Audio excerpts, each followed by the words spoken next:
The handwritten letter arrived on a Tuesday morning while David was in Denver for what he claimed was a pharmaceutical sales conference. The envelope had no return address, just my name written in careful cursive across cream-colored paper. Inside, in that same deliberate handwriting, were words that would shatter everything I thought I knew about my life. Mrs. Hayes, my name is Catherine Romano. I believe we need to talk about David. My children have been asking about their father's other wife, and I think it's time we met. Before we jump back in, tell us where you're tuning in from, and if this story touches you, make sure you're subscribed, because tomorrow I've saved something extra special for you.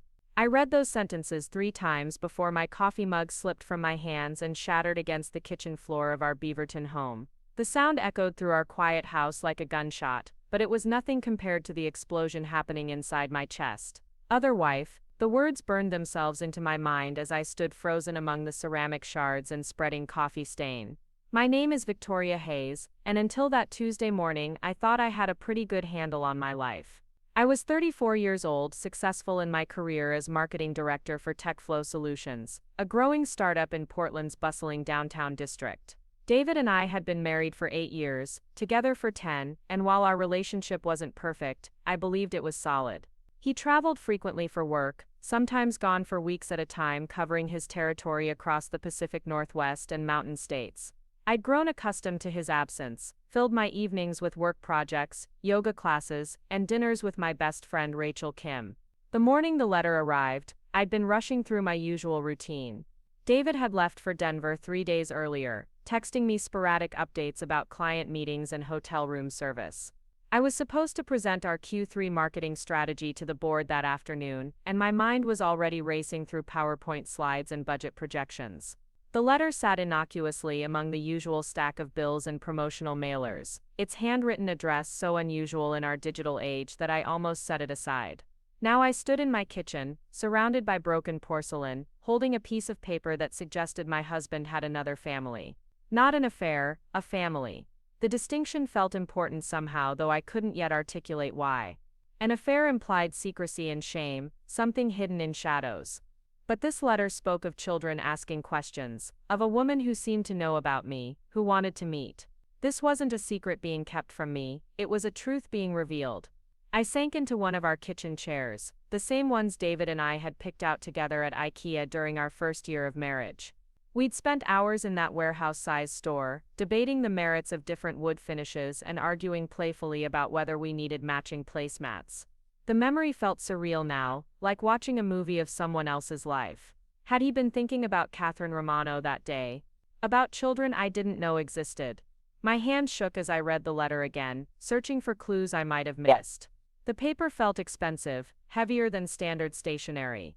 The handwriting was confident, each letter carefully formed. This wasn't a desperate scrawl from someone unhinged, it was the measured communication of a woman who'd given this decision serious thought. At the bottom, she'd included her phone number with a gentle suggestion. I understand this must be overwhelming. When you're ready, please call me. I think we have more in common than you might imagine. I tried to process what this meant. David had another wife. Did that make me the other woman, or was Catherine? Were we both legally married to him? The logistics seemed impossible, but then again, I'd never investigated the legal status of our marriage beyond the ceremony itself. We'd been married by David's college roommate, who'd gotten ordained online, a casual beach ceremony in Cannon Beach with just our immediate families present. I'd never seen our marriage certificate, never needed to prove our union for anything official. David handled all our tax filings, claiming he enjoyed the puzzle of deductions and forms. The revelation hit me like ice water. I had no idea if I was legally married. I called in sick to work, something I'd done maybe 5 times in my entire career. My assistant, worried by the tremor in my voice, offered to reschedule the board presentation. I accepted gratefully, my mind too scattered to focus on market penetration strategies and customer acquisition costs. Instead, I spent the morning pacing through our house, seeing everything with new eyes.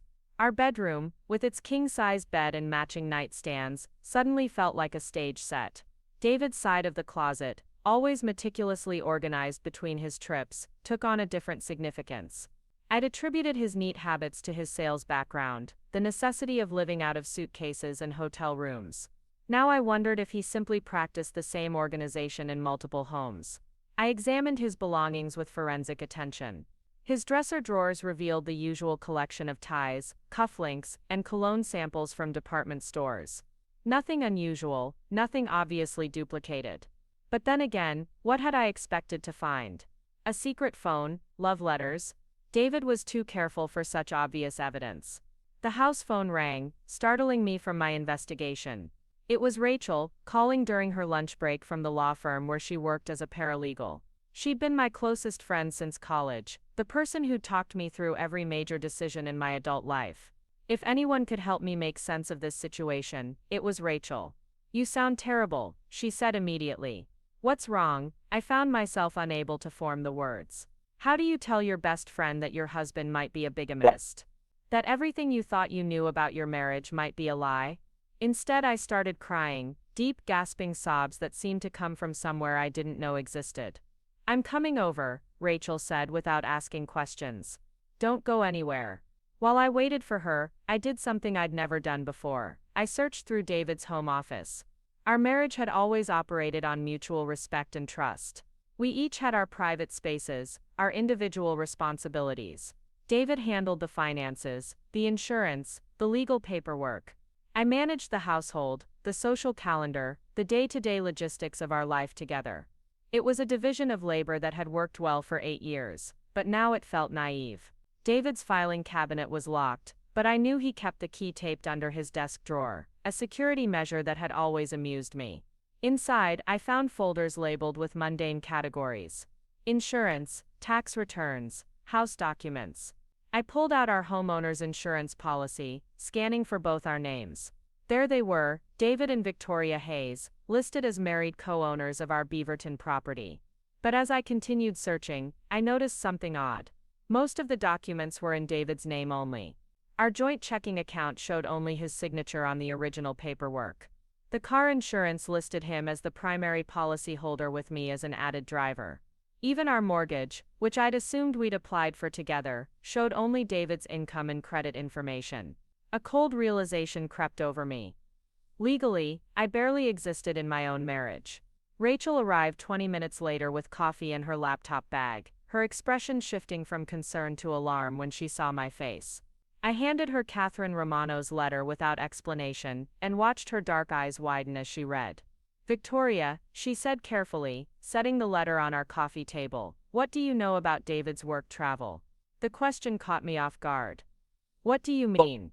"I mean, have you ever verified his trips, called his hotels, met his colleagues?" I stared at her, realizing I'd never done any of those things. Why would I? David was my husband, not my suspect. "He sends me pictures sometimes," I said weakly. "Hotel rooms, conference centers, restaurants." Rachel opened her laptop and began typing. "What's the name of his company again?" "Mountain West Pharmaceuticals." Her fingers flew across the keyboard, and I watched her expression grow increasingly grim. After several minutes, she turned the screen toward me. "Victoria, I can't find any record of a Mountain West Pharmaceuticals. Not in Oregon, not in Colorado, not anywhere." The room tilted slightly. I gripped the arm of our sofa, the same sofa where David and I watched movies every Friday night he was in town. "That's impossible. He's worked there for 6 years. He gets paychecks, has business cards. Have you ever seen a pay stub, been to his office?" I opened my mouth to answer, then closed it. David had always handled our finances through direct deposit and online banking. He'd explained that his company was moving toward paperless systems, that everything was digital now. His home office served as his base of operations, he'd said, since he spent so little time at headquarters. Rachel continued her investigation, while I sat in stunned silence. She found no corporate registration, no business license, no website for Mountain West Pharmaceuticals. It was as if David's employer existed only in his stories and my assumptions. "We need to call her," Rachel said finally, pointing to Catherine Romano's letter. "We need to understand what we're dealing with here." I picked up the phone 3 times before finally dialing the number. It rang twice before a woman's voice answered, warm and slightly nervous. "Catherine Romano. This is Victoria Hayes," I managed to say. "You sent me a letter." "Oh, Victoria." The relief in her voice was palpable. "Thank you for calling. I know this must be incredibly difficult for you." I don't understand what's happening, I admitted. Could we meet? Somewhere public, somewhere comfortable? I think it would be easier to explain in person. We arranged to meet the next morning at Powell's Books downtown, a location that felt neutral and safe. Catherine would be wearing a red scarf, she said, and carrying a copy of Educated by Tara Westover. After hanging up, I realized I'd forgotten to ask her the most important question. Who was David to her, exactly? That night, David called from Denver as he always did during his trips. His voice sounded the same, warm, familiar, asking about my day and sharing amusing anecdotes from his meetings. I listened to him describe a dinner with clients at a steakhouse, heard him yawn and mention his early flight the next morning. Everything about the conversation was routine, comfortable, normal, but now I heard something else beneath his words. The practiced ease of a man telling a story he'd told many times before. When he said "I love you" before hanging up, I wondered if he'd said the same words to Catherine Romano just hours earlier. I didn't sleep that night. Instead, I lay in our bed, staring at the ceiling and trying to reconstruct 8 years of marriage through this new lens. Preparing and narrating this story took us a lot of time, so if you are enjoying it, subscribe to our channel. It means a lot to us. Now back to the story. The business trips that seemed to follow a predictable pattern: 2 weeks away, 1 week home.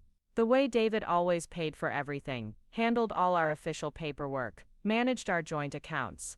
His reluctance to have children, always citing financial concerns or career instability. The fact that we'd never taken a real vacation together, never traveled as a couple to any of the cities he visited for work. Details that had once seemed like quirks or preferences now felt like evidence of careful orchestration. David wasn't just my husband. He was a man leading a double life, so sophisticated and complete that it had taken 8 years for the truth to find me. By dawn, I'd made a decision. I wouldn't confront David directly, not yet. First, I needed to understand the full scope of what I was dealing with. I needed to meet Catherine Romano and learn about the family I'd never known existed. I needed to understand how David had managed to maintain 2 separate lives across 2 different states. And most importantly, I needed to figure out who I really was in this equation: wife, victim, or something else entirely. As I got dressed for my meeting with Catherine, I caught sight of myself in the bedroom mirror. I looked the same as always: shoulder-length brown hair, green eyes, the small scar on my chin from a childhood accident. But something fundamental had shifted overnight. The woman staring back at me was no longer the trusting wife who'd built her life around a man's schedule and stories. She was someone else entirely, a woman who'd just discovered she had the power to uncover the truth. I drove downtown through Portland's morning traffic, my mind spinning with possibilities. In a few hours, I'd meet the woman who'd shared my husband for 8 years without my knowledge. I'd learn about children who were in some strange way connected to me. I'd begin to understand how David Hayes had managed to construct 2 entirely separate existences, and why Catherine Romano's letter suggested that his other family had been looking for me. The letter sat on the passenger seat beside me, its cream-colored paper now soft from repeated handling. But it was the final line that kept echoing in my mind. I think we have more in common than you might imagine. What could Catherine Romano possibly know about me that I didn't know about myself? And why did I have the unsettling feeling that meeting her would change not just my understanding of David, but my understanding of everything I thought I knew about my own life? Powell's Books on Burnside buzzed with its usual morning energy as I climbed the stairs to the cafe on the 2nd floor. I'd arrived 15 minutes early, my nerves making it impossible to sit still at home any longer. I ordered a lavender latte and found a corner table with a clear view of the entrance, my hands trembling slightly as I tried to focus on the book I'd brought as a prop. At exactly 10 o'clock, I spotted her. Catherine Romano moved through the crowded bookstore with quiet confidence, her red scarf draped elegantly over a navy wool coat. She was taller than I'd imagined, with auburn hair pulled back in a low chignon, and the kind of understated makeup that spoke of routine rather than effort. What struck me most was how normal she looked, not like a homewrecker or a co-conspirator, but like someone I might have befriended under different circumstances. She spotted me easily, perhaps because I was the only person sitting alone and clearly waiting for someone. When our eyes met, I saw something unexpected: sympathy. Not guilt or defiance, but genuine compassion for what I must be going through. Victoria, she approached my table with careful steps, as if I might bolt at any moment. Thank you for agreeing to meet me. I know this must be surreal. I gestured to the chair across from me, unable to find my voice. Catherine settled herself gracefully, placing her copy of Educated on the table between us like a peace offering. Up close, I could see she was probably a few years older than me, with laugh lines around her eyes, and the kind of poise that comes from experience. I should start by apologizing, Catherine said, her voice gentle but steady. Not for reaching out to you, but for how long it took me to work up the courage to do it. I've known about you for 3 years. The words hit me like a physical blow. 3 years, she nodded, her expression pained. Hey. Lucas found some of David's documents in his office. Our 15-year-old has always been curious about everything, and David had left his briefcase open one evening. Lucas saw papers with your name on them. Insurance documents, I think. When he asked David about it, David told him you were his business partner. I stared at her trying to process this information. Business partner, that's what he told both my children. That you helped him manage his Portland territory. That you were like his work wife who handled the administrative side of things. Catherine's voice grew softer. Lucas has been asking about you ever since. He wanted to know why you never came to family dinners, why they couldn't meet their father's business partner. Sophia, my 12-year-old, started making up stories about what you must be like. The absurdity of it struck me with devastating clarity. While I'd been living as David's wife, his other family had been told I was essentially his secretary. The insult stung, but what hurt more was realizing that David's children had been curious about me, while I'd remained completely unaware of their existence. How long have you been with David? I asked, though I dreaded the answer. Catherine's hands wrapped around her coffee cup, a gesture so familiar it sent a chill through me. David held his coffee the same way. We've been together for 16 years. Married for 14. The timeline crashed into me like a tsunami. David and I had been together for 10 years, married for 8. Catherine Romano hadn't been his affair. I had been. I don't understand. I whispered, though pieces were already falling into place with horrible precision. We had a wedding. We lived together. We filed joint tax returns. Catherine's expression grew even more sympathetic. Victoria, I need to ask you something, and please don't take this the wrong way. Have you ever seen your marriage certificate? I shook my head slowly, the movement feeling disconnected from my body. David handles all our paperwork. He said he keeps everything in a safety deposit box. I think David has been lying to both of us, but in different ways. Catherine reached into her purse and pulled out a manila folder. I brought copies of some documents I thought you should see. I hope you don't mind. My brother is a lawyer, and he helped me understand what we might be dealing with. She slid a document across the table. It was a marriage certificate from Colorado, dated 14 years ago. David Michael Hayes and Catherine Rose Romano, married in a courthouse ceremony in Denver. The signatures looked genuine, the seal official. We were married 3 months before Lucas was born, Catherine explained. David was working construction then before he started traveling for sales. Those first few years, he was home every night. I studied the document, my marketing mind automatically analyzing the details. The addresses, the witness signatures, the official stamp. Everything looked legitimate. When did he start traveling? When Lucas was about 3. David said he'd gotten an opportunity with a pharmaceutical company that covered multiple states. Better money, he said, but it meant being away from home regularly. Catherine's voice took on a bitter edge. He established a pattern pretty quickly. 2 weeks away, 1 week home. I thought he was working incredibly hard to provide for us. The pattern was identical to what I'd experienced, just inverted. David spent 2 weeks with Catherine and the children in Denver, then 1 week with me in Portland. To Catherine, those were his work trips. To me, they were his homecomings. The money, I said suddenly. How does he support 2 households? Catherine's expression darkened. That's what I've been trying to figure out. David gives me cash for household expenses, says the company reimburses him, and it's easier than checks. But lately the amounts have been smaller. When I asked about it, he said pharmaceutical sales were down, that he might need to find additional work. I thought about our joint checking account, the one that showed only David's deposits. He told me he was getting promoted, that his territory was expanding. Said we might need to tighten our budget temporarily, while he established new client relationships. We stared at each other across the small cafe table, two women slowly realizing we'd been played by a master manipulator. The logistics alone were staggering.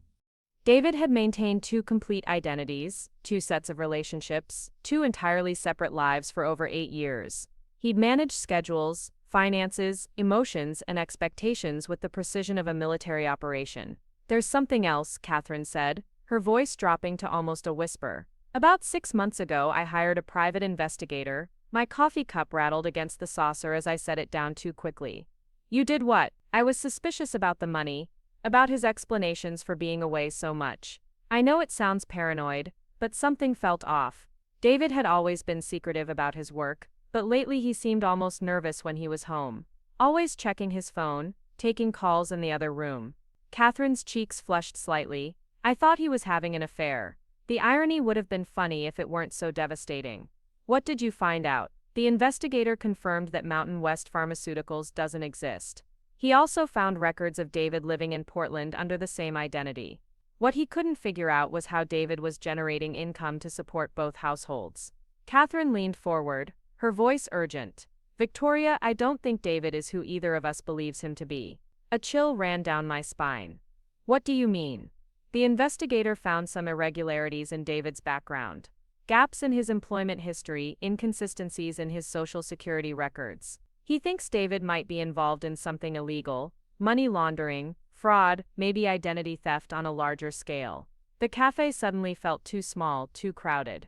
I could hear my heart beating in my ears, could feel sweat gathering at the base of my neck, despite the cool October morning. "You're saying my husband is a criminal?" "I'm saying our husband isn't who he claims to be." Catherine's voice was steady, but her hands shook as she pulled out another document. "This is why I had to contact you." The investigator found something else. She handed me a printed email, the header showing it had been sent to Catherine's personal account just a week ago. The sender's address was unfamiliar, but the subject line made my blood freeze. "Victoria Hayes, urgent information needed." The email was brief but chilling. "Miss Romano, I represent certain parties who have been attempting to locate Victoria Hayes in connection with financial irregularities dating back several years. Our records indicate she may be connected to David Hayes, whom we believe you know. If you have any information about Mrs. Hayes' whereabouts, please contact us immediately. This matter involves significant sums of money and potential legal consequences." "Someone's been looking for you," Catherine said softly, "and they found me instead." I read the email twice, then a third time, my mind refusing to accept what I was seeing. "I don't understand. I haven't done anything illegal. I work for a tech startup, I pay my taxes, I've never been in any kind of legal trouble. The investigator thinks someone might be using your identity without your knowledge. Given how David has compartmentalized our lives, it's possible he's been conducting business in your name without your awareness." Catherine pulled out her phone. "I have the investigator's number. He wants to speak with you as soon as possible." The walls of the bookstore cafe seemed to be closing in around me. In the span of 24 hours, I'd learned that my marriage might not be legal, that my husband had another family, that his employer didn't exist, and that someone was looking for me in connection with financial crimes I knew nothing about. The life I'd built so carefully over the past 8 years was revealed to be nothing more than an elaborate construction of lies. "There's more," Catherine said gently, "and I wondered how there could possibly be more. The children want to meet you." I looked up sharply. "What?" "Lucas and Sophia. Once I decided to contact you, I had to tell them the truth about who you really are. They've been asking about their father's business partners for 3 years, making up stories about what you must be like." Catherine's smile was sad but genuine. "They're excited to finally meet you. Lucas said it explains why their father always seemed distracted when he came home from Portland trips. The thought of meeting David's children I hadn't known existed until yesterday, felt overwhelming. I don't know if I can do this. I don't know how to be part of this situation." "You already are part of it," Catherine said quietly. "The question is what we do now that we both know the truth." I stared out the cafe window at the Portland street below, watching ordinary people go about their ordinary lives. Just yesterday, I'd been one of them, someone with routine problems and predictable challenges. Now I felt like Alice tumbling down the rabbit hole, except instead of Wonderland, I'd fallen into a nightmare of bigamy, fraud, and identity theft. David's supposed to come home tomorrow night. I said finally. Catherine nodded. He'll be in Denver until Sunday. Oh, Then fly back to Portland. Same pattern as always. Do you think he knows that we've found each other? I don't think so. I've been very careful not to change anything about our routine. As far as David knows, I'm still the dutiful wife waiting at home with the children, while he works hard to support us. Catherine's voice carried a steel I hadn't noticed before. But I've been documenting everything. Bank deposits, his travel schedule, conversations about work. If he's been using both of us for some kind of illegal operation, I want evidence. I thought about the locked filing cabinet in David's home office, about all the official documents that bore only his name. He's been very careful to keep me separated from anything legal or financial. I don't think I could prove we were married if I had to. That might be a good thing, Catherine said. If David is involved in criminal activity, legal distance from him could protect you. The implications of what she was saying began to sink in. If David was arrested, if his illegal activities came to light, I might be seen as an accomplice rather than a victim. The email Catherine had received suggested that someone already considered me involved in whatever financial schemes David might be running. I need to see that investigator. I said I need to understand what I'm dealing with before David comes home. Catherine reached across the table and squeezed my hand. Her touch was warm, comforting in a way that felt both strange and natural. We'll figure this out together. I know this is incredibly overwhelming, but you're not alone in this anymore. As we gathered our things to leave, Catherine handed me one final document. It was a photograph, printed on regular copy paper but clear enough to make out the details. Two children sat on a couch, a boy with David's dark hair and serious expression, a girl with lighter hair, and Catherine's warm eyes. They were both smiling at the camera, the kind of natural, happy smiles that spoke of a secure, loving home. Lucas and Sophia, Catherine said. I thought you should see them before you decide whether you're ready to meet them. I studied the photo. These children who carried half of David's DNA, who'd been part of his life while I'd remained completely unaware of their existence. They looked normal, happy, loved, whatever David's crimes might be, whatever lies he'd told. These children were innocent victims of his deception just as much as Catherine and I were. They look like good kids, I said softly. They are, and they've been curious about you for 3 years. Catherine's voice carried both hope and caution. But I understand if this is too much too fast. We can take things slowly. As we walked out of Powell's books together, I realized that everything about my life was about to change.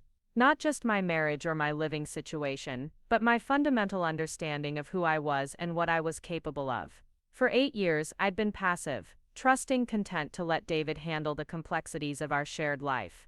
Now I was being forced to become someone else entirely. Someone who investigated, who questioned, who fought for the truth. The October air felt sharp against my face as Catherine and I exchanged phone numbers on the sidewalk. Around us, Portland continued its daily rhythm. Oblivious to the fact that 2 women had just discovered they'd been unwitting participants in an elaborate con game that had lasted nearly a decade. Call me after you talk to the investigator, Catherine said as we prepared to part ways. Whatever we're dealing with, we're stronger together than apart. Watching her walk away toward her car, I felt something unexpected gratitude. Catherine Romano could have continued living in ignorance, could have chosen to see me as the other woman rather than a fellow victim. Instead, she'd reached out with courage and compassion, offering partnership in uncovering a truth that would be painful for both of us.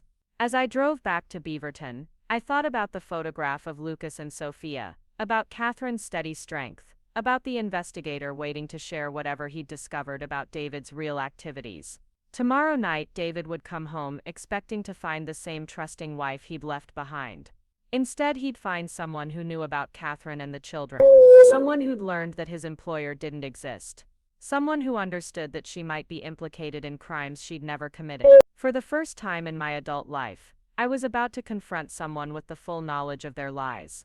The thought terrified me, but beneath the fear, I felt something else growing.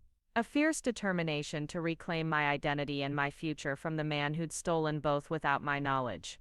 The question now wasn't whether David would continue his deception, it was whether I'd give him the chance to try. Detective Morris Webb's office sat tucked between a Korean barbecue restaurant and a vintage clothing store on Southeast Division, the kind of neighborhood where private investigators could afford rent. The building smelled like kimchi and old books, and Webb's second-floor office felt more like a college professor's study than what I'd imagined a detective's workspace would look like. Webb himself defied my expectations too. Instead of the grizzled film noir character I'd pictured, he was a soft-spoken man in his early 50s with wire-rimmed glasses and the patient demeanor of someone accustomed to delivering difficult news. His desk was covered with neat stacks of files, a laptop computer, and several framed photographs of what looked like his family at various hiking locations. "Mrs. Hayes," he said, gesturing to a comfortable chair across from his desk. "Catherine Romano filled me in on your conversation yesterday. I imagine you have questions." I settled into the chair, my purse clutched tightly in my lap. "She said you think David might be involved in something criminal." Webb opened a thick file folder and pulled out several documents. "Let me start with what I know for certain, then we can discuss the implications." He spread the papers across his desk like a dealer laying out cards. "Your husband David Hayes has been maintaining two separate identities for at least 8 years, possibly longer. He's been living with you in Portland while simultaneously maintaining a family in Denver. Both relationships appear genuine from an emotional standpoint, but only one is legally recognized. Catherine's marriage is legal." "Yes. I verified the marriage certificate through Colorado state records. Your ceremony in Oregon, however, was performed by someone who wasn't legally authorized to conduct marriages at the time. The officiant's ordination had lapsed 6 months before your wedding." The room seemed to tilt slightly. "So I'm not married." "Not legally, no." Which brings us to the more complex issues. Webb pulled out a banking document. "David has been depositing money into accounts associated with both households, but the source of that income is unclear. Mountain West Pharmaceuticals, his claimed employer, doesn't exist. There's no corporate registration, no tax filings, no business license." I stared at the bank statements he showed me, trying to make sense of the numbers. The deposits were substantial but irregular, ranging from $5,000 to $20,000 at a time. Where is this money coming from? That's what we need to figure out. The pattern suggests freelance work or contract payments rather than regular employment. But for what services? I can't determine. Webb leaned back in his chair. "What concerns me more is this." He handed me a printout of what looked like a credit report, but the name at the top made my stomach drop. It was my name, Victoria Hayes, but the information was completely wrong. The report showed credit cards I'd never applied for, loans I'd never taken, addresses I'd never lived at. According to this document, I had a credit history spanning 12 years, and a current debt load of over $200,000. "I've never seen any of this," I said, scanning the unfamiliar account numbers and creditor names. "These aren't my accounts." "I believe you," Webb said quietly. "Someone has been using your identity to establish lines of credit, take out loans, and conduct financial transactions. The sophistication level suggests this isn't random identity theft. It's being done by someone with intimate knowledge of your personal information." The implications crashed over me in waves. David had access to all my personal documents, my social security number, my birth certificate. He handled our taxes, which meant he had copies of my financial information going back years. David's been stealing my identity.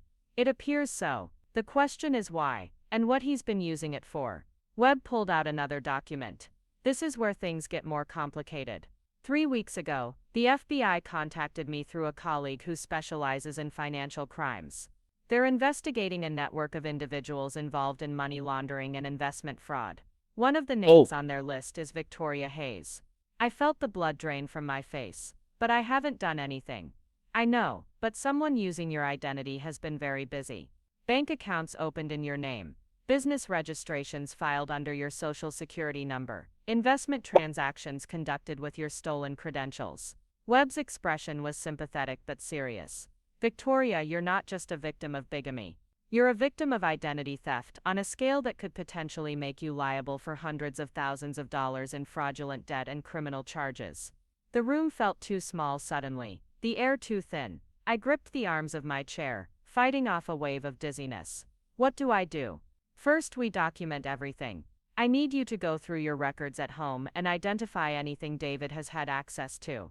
Every document, every password, every piece of personal information he could have used." Webb handed me a legal pad.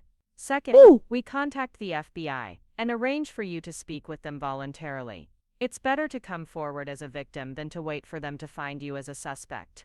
What about David? Should I confront him when he comes home tomorrow? Webb shook his head firmly. Absolutely not. If David realizes you're aware of his activities, he could disappear.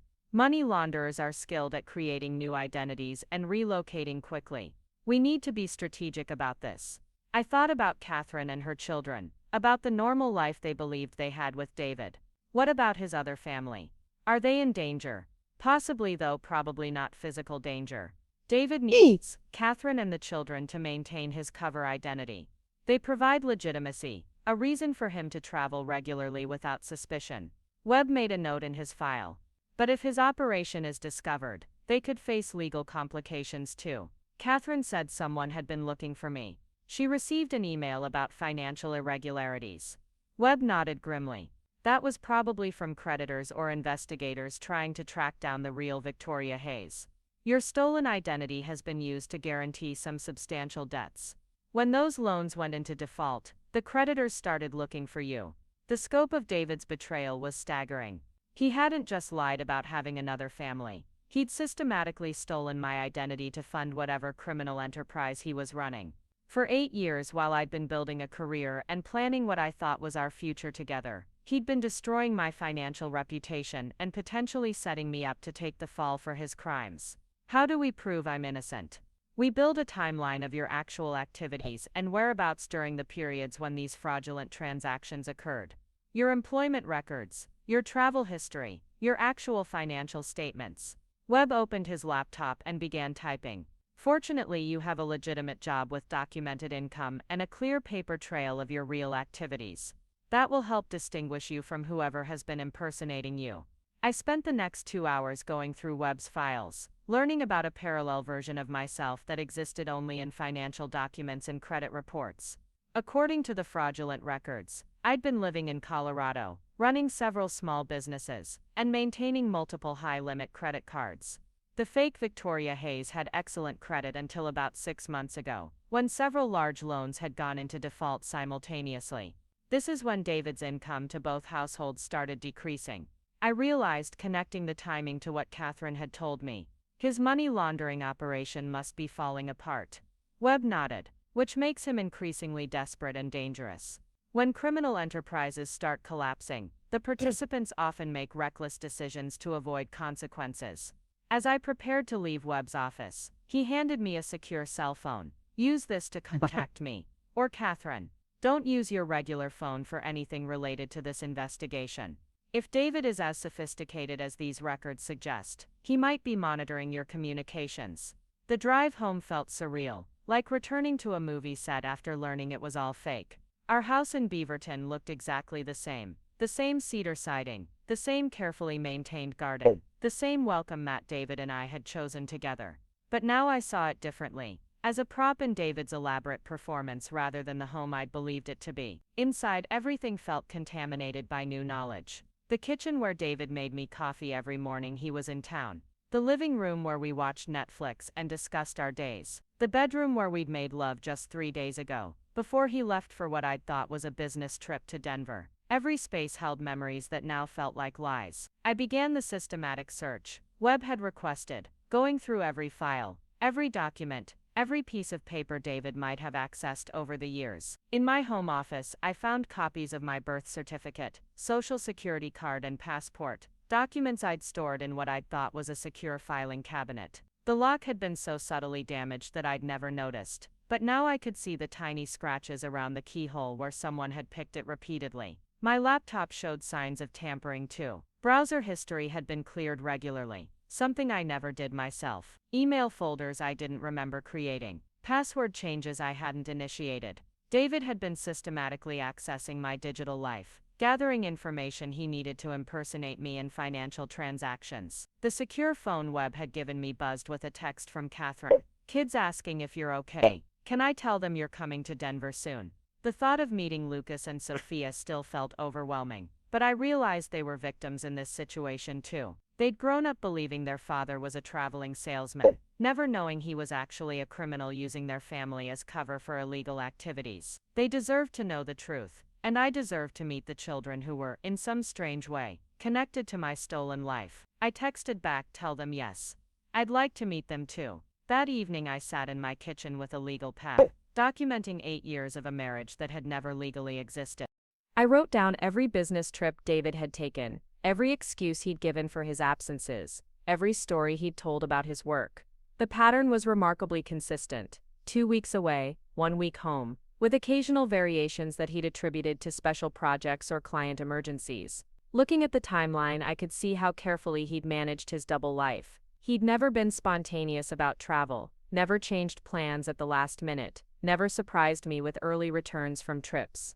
Everything had been scheduled and controlled, allowing him to maintain his elaborate deception without unexpected complications.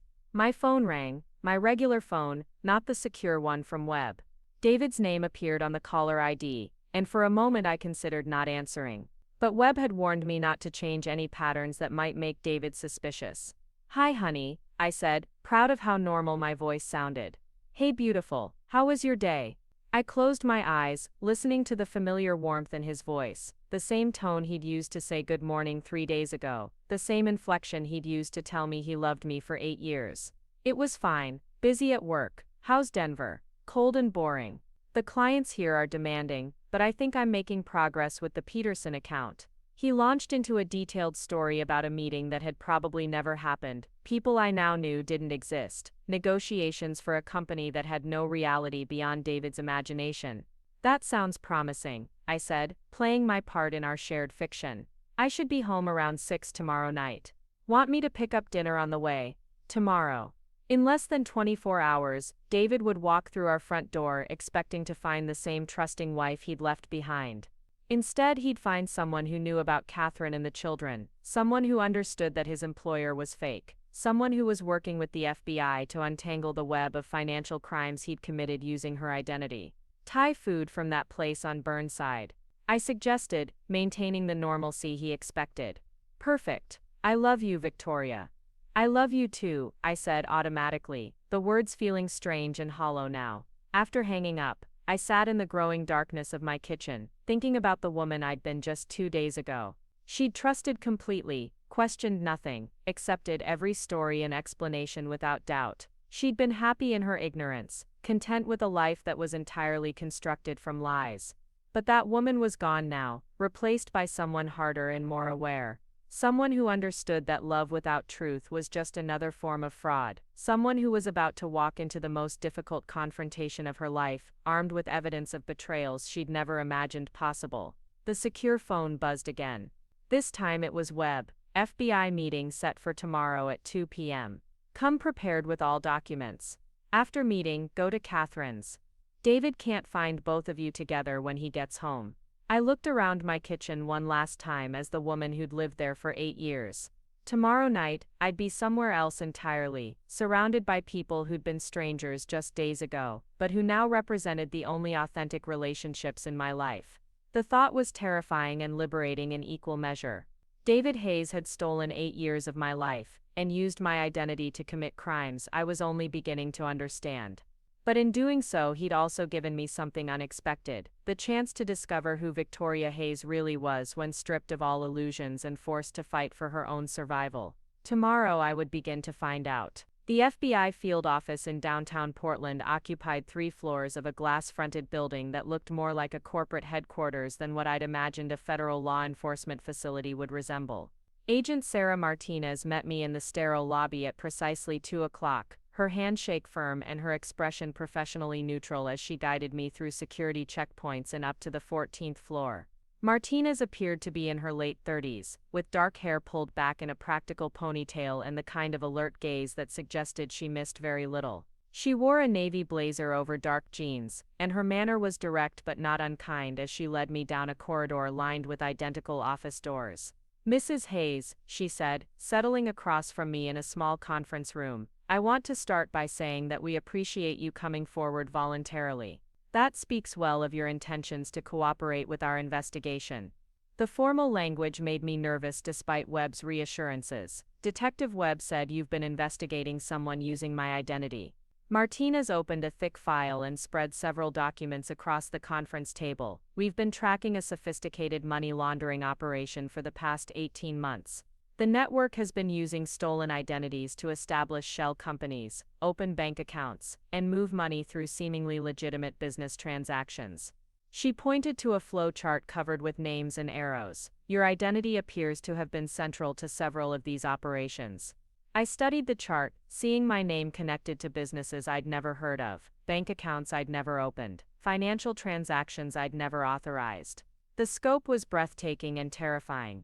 How much money are we talking about? Conservative estimate. Oh. About $2 million has moved through accounts bearing your name and social security number over the past 3 years. Martinez's expression remained neutral as she delivered this devastating information. The money appears to have originated from various sources: investment fraud, check kiting schemes, cryptocurrency manipulation. The number hit me like a physical blow. More than $1 million in criminal proceeds had been laundered using my identity while I'd been working my regular job, attending yoga classes, and planning what I'd thought was a normal life with my husband. I had no idea any of this was happening. We believe you, Martinez said, her tone softening slightly. Your employment records, tax filings, and documented whereabouts during the periods in question support your claim that someone else has been impersonating you. The question now is helping us identify who that someone is. I reached into my purse and pulled out the folder of evidence Webb had helped me compile. I think I know who's been using my identity.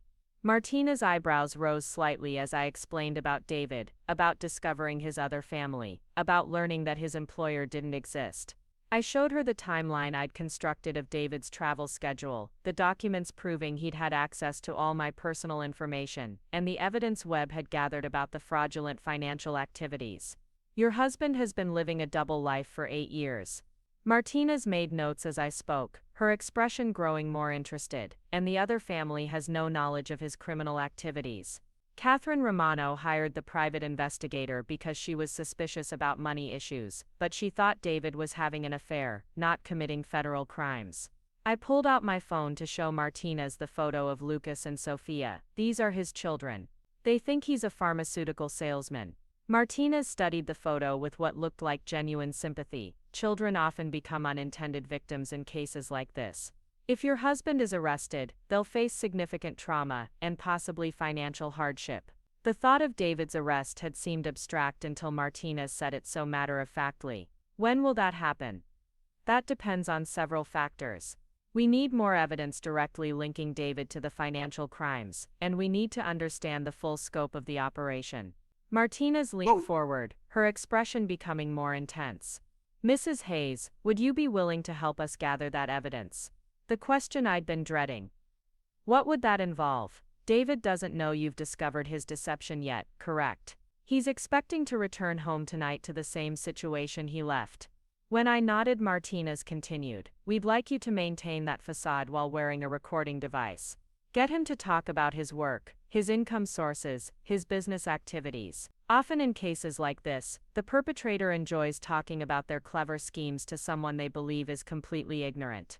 The thought of sitting across from David at dinner while wearing an FBI wire, pretending nothing had changed while trying to get him to confess to federal crimes, made my stomach churn. What if he becomes suspicious? What if he realizes I know something? That's a legitimate concern. People engaged in long-term deception often develop highly sensitive instincts about threats to their cover stories. Martinez pulled out a small electronic device about the size of a thumb drive. This is a state-of-the-art recording device.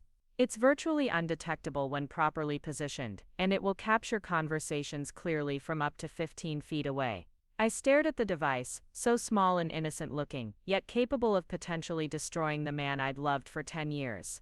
And if he doesn't say anything incriminating, then we continue building our case through other means. But often when people have been living with the stress of maintaining elaborate deceptions, they're actually relieved to have someone to talk to about their real activities, even if they don't realize the conversation is being recorded. Martinez spent the next hour walking me through the technical aspects of the recording device, and coaching me on conversation techniques that might encourage David to reveal information about his activities.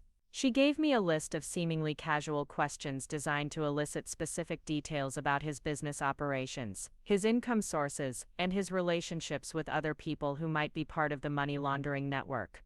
"Remember," she said as we concluded the briefing, "your safety is our primary concern. If at any point you feel threatened or uncomfortable, use the code phrase we discussed and we'll intervene immediately."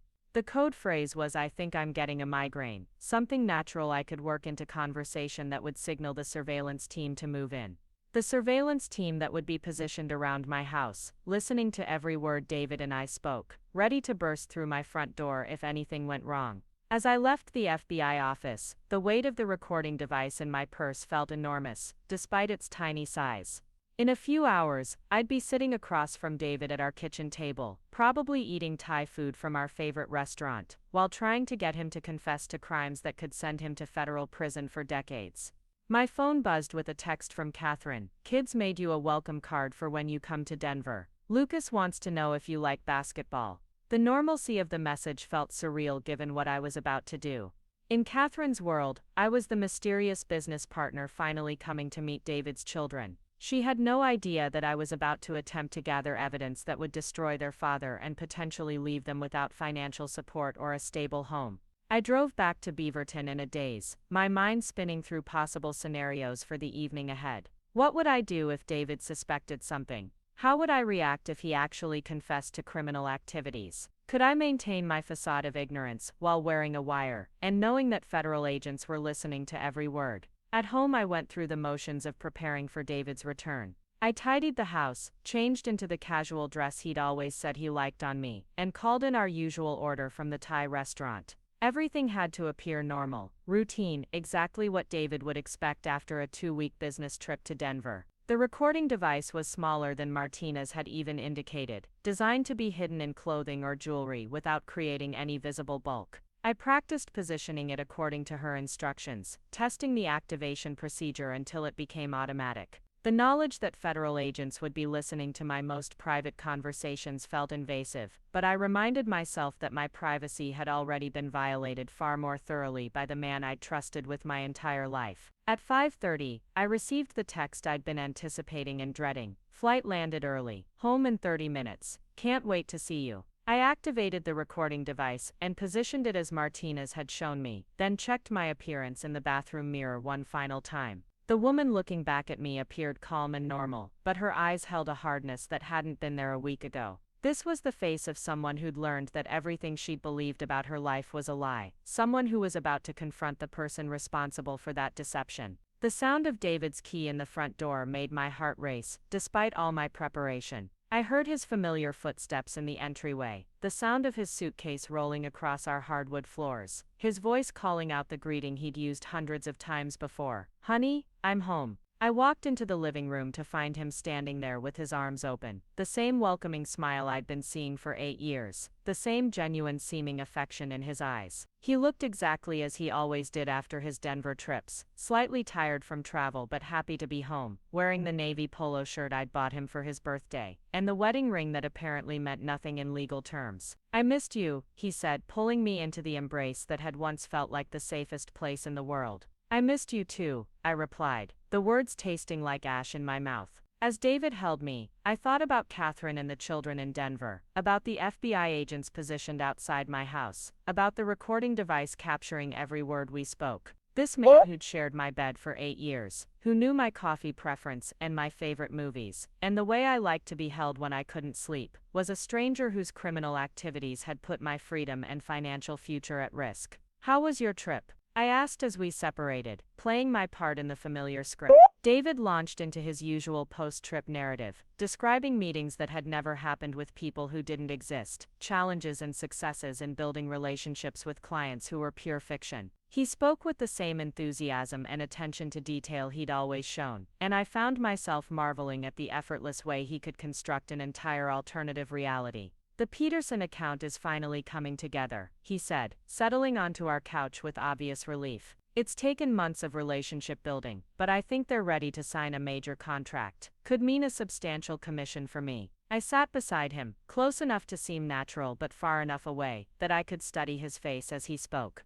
"That's wonderful. What kind of products are they interested in?" For just a moment, something flickered in David's expression, a brief hesitation that I'd never noticed before, but that now seemed significant. Pain management solutions, mostly. The opioid crisis has created new opportunities for pharmaceutical companies that can provide effective alternatives. The explanation sounded plausible, the kind of industry trend David might legitimately be working with. But I remembered Martinez's coaching about asking for specific details that would be hard to fabricate convincingly. What's the name of their company again? I feel like you mentioned it before, but I can't remember. Another pause, slightly longer this time. Peterson Medical Supply. They're a regional distributor, not a huge operation, but they have connections throughout Colorado and Wyoming. I made a mental note to have Webb check whether Peterson Medical Supply actually existed. It sounds like you're really building something substantial out there. Do you think you'll need to spend even more time in Denver going forward? David's hand found mine, his thumb stroking across my knuckles in the gesture that had once been so comforting, probably at least for the next few months while we finalize these new relationships. I know it's hard on you, being alone so much, but this could really set us up financially for the future. The irony was staggering. While David spoke about setting us up financially, I now knew that he'd been systematically destroying my financial reputation and potentially setting me up to take responsibility for his crimes. The man who claimed to love me, who'd shared my home and my bed for 8 years, had been using me as an unwitting accomplice in federal criminal activities. Have you ever thought about me coming with you sometime? I asked, testing a theory Webb and I had discussed. Maybe I could help with client entertainment, or just see the places you've been describing for so long. David's expression shifted almost imperceptibly, and I saw something I'd never noticed before: calculation. He was weighing his response, considering the implications of my suggestion, rather than simply reacting with the enthusiasm or regret I might have expected from an innocent husband. That's a sweet offer, he said carefully, but these trips are really work-intensive. Long days, boring meetings, early mornings and late nights. You'd probably be stuck in the hotel room most of the time while I'm with clients. I'd rather have our time together be quality time, here at home. The rejection was gentle but absolute, delivered with the same reasonable tone David used, for all his explanations. But now I could hear the underlying message. I couldn't be allowed into his Denver world, because it would expose the elaborate deception he'd been maintaining for 8 years. I understand, I said, then decided to push a little further. It just seems like such a big part of your life, and sometimes I feel like I don't really understand what you do all day when you're away. David squeezed my hand, and smiled with what appeared to be genuine warmth. You're the most important part of my life, Victoria. Everything I do out there is just to support what we have here. The details aren't really important as long as it keeps us comfortable and secure. The sweet words that would have melted my heart a week ago now sounded like carefully crafted deflection.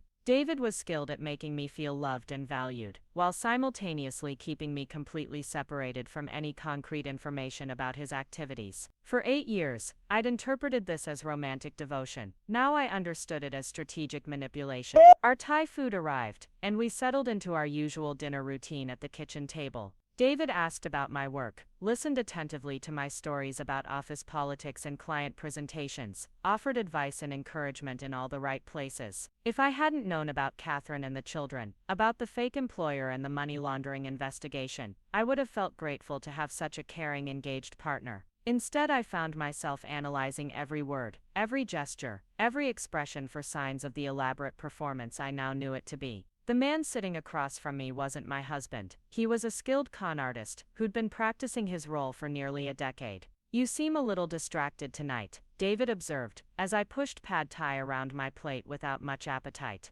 Everything okay at work? The question was asked with apparent concern, but I detected an undercurrent of something else, wariness perhaps, or calculation. Was David's well-developed instinct for deception picking up on changes in my behavior? Just tired, I said, forcing myself to take a bite of food. It's been a busy week. Tell me about it. Sometimes I feel like these business trips are harder on you than they are on me. The statement gave me an opening to explore one of the questions Martinez had suggested. Do you think you'll always have to travel this much for work? I mean, eventually wouldn't it make more sense to focus on local clients, or maybe find a position that doesn't require so much time away? David set down his fork and looked at me with an expression of thoughtful consideration. I've been thinking about that actually. The pharmaceutical industry is changing rapidly, and there might be opportunities to develop a more stable client base that doesn't require as much travel. What kind of opportunities? Well, there are several directions I could go. Direct sales to medical practices, consulting work with hospitals, maybe even starting my own distribution company.